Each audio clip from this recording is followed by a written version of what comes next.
दिल्ली की पूर्व मुख्यमंत्री आतिशी के पिता विजय सिंह का निधन हो गया। इससे राजनीतिक और सामाजिक हलकों में शोक की लहर है। उनके निधन से परिवार को गहरा आघात लगा है। आप नेता आतिशी के पिता के निधन की खबर जैसे ही सामने आई तो कई नेताओं की ओर से शोक व्यक्त किया गया। इसी बीच सीएम रेखा गुप्ता भी आतिशी से मिलने पहुंची।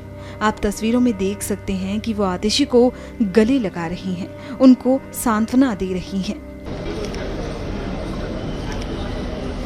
इसी बीच आप पार्टी के संयोजक अरविंद केजरीवाल अपनी पत्नी संग आतिशी से मिलने पहुंचे थे, जिसकी तस्वीरें आप देख सकते हैं।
जाता है हमारे उसके का